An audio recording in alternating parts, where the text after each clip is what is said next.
on the way home. And when there was a movie that was appropriate, it cost 10 cents.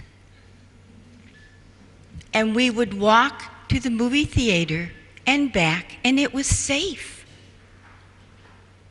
Sound familiar to some of you? The lifestyle sound familiar? We were the first generation to raise children with television. And when I started raising my children, I was doing everything my mother and father had done, but it was not working. And I never understood why. So within these last 50 years, Robert and I have been married 49 years.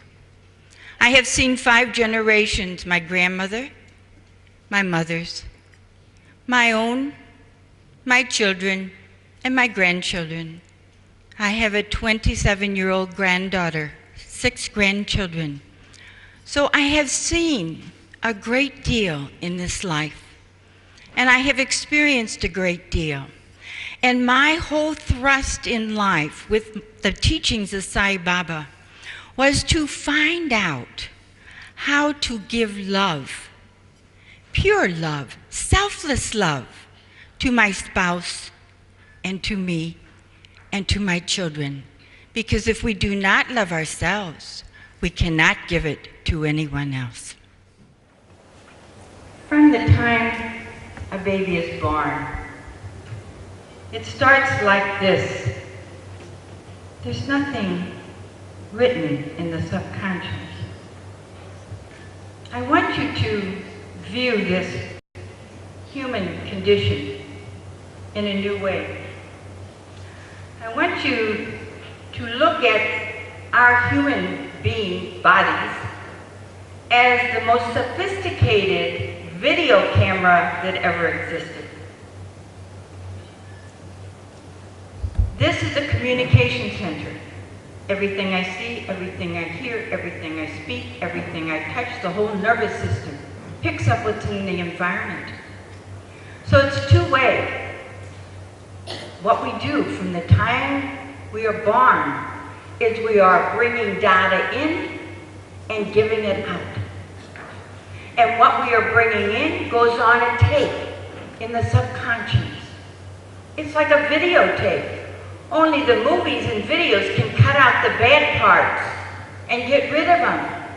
How do you cut out the hurt and the bad parts that go on the tape of our subconscious through our everyday life? Many times we don't even know what's on the tape of our children.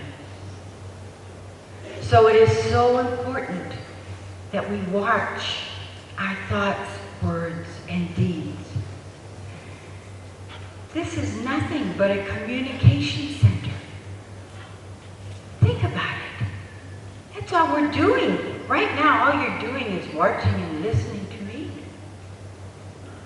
You might be feeling the presence of others, but you're bringing in everything in the environment for us to learn, only for the purpose of us learning. Now, when a baby's born, it starts like this.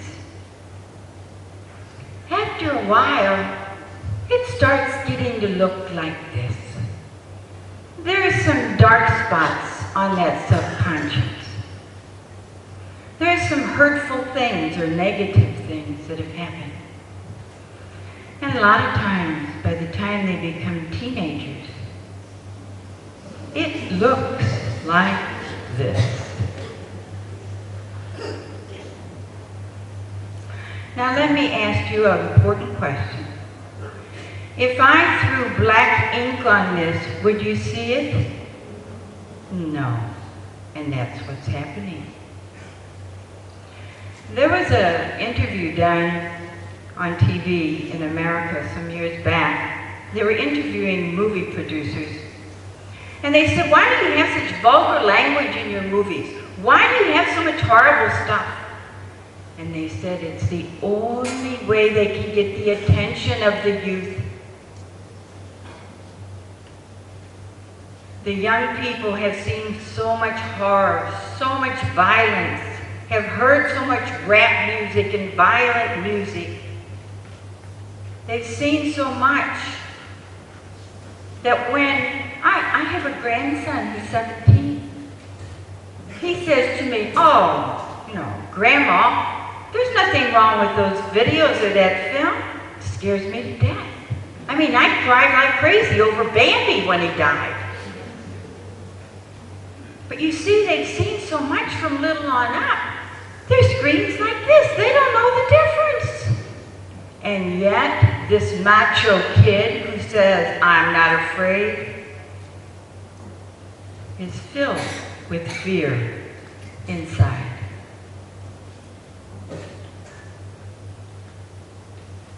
When we have a newborn child,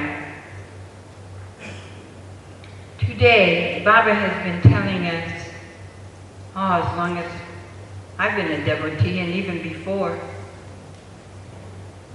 that the most critical time in a child's life is the first 5 years.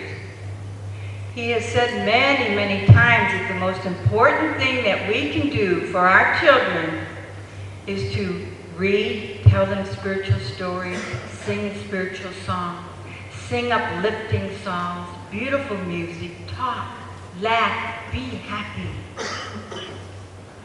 So this is what happens.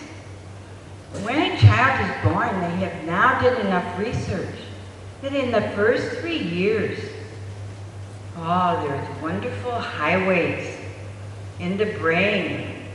They call them myelinated sheaths. They're little runners. And the child doesn't have to understand that you're reading them a spiritual text or how to honor my mother and father. Little neurons go off in the brain, they spark. The child doesn't understand, but it is doing what to the subconscious? It's programming the subconscious.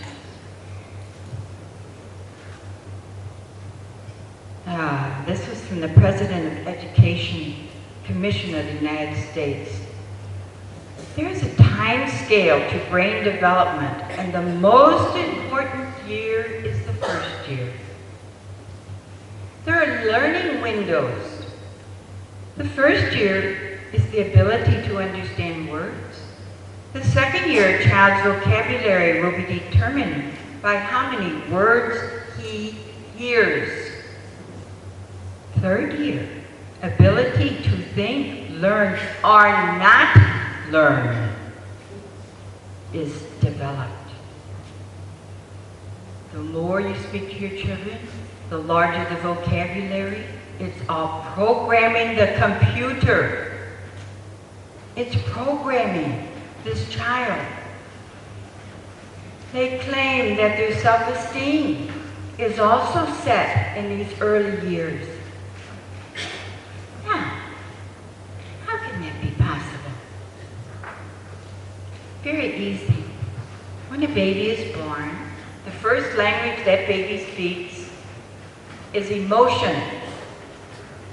Peace dwells within. That's emotion, peace. What a baby feels, that's all they can do is feel when they're born. They cry when they let you know that there's something wrong. They laugh when they're happy.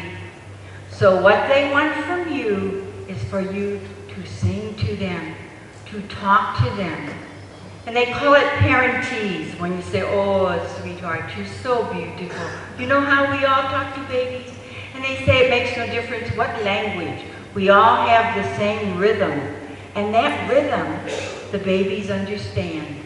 Isn't that interesting? It's the love that's coming through the emotion. Now I'm going to give you 2 examples. The mother brings home a new baby. And the baby wakes up at 3 o'clock in the morning to be fed. The mother gets the baby from the crib and says, "Oh, hi, sweetheart. I love you so much. Are you hungry? Are you wet? What can mother do to help you?" And you take care of the child, and you talk to it so sweetly.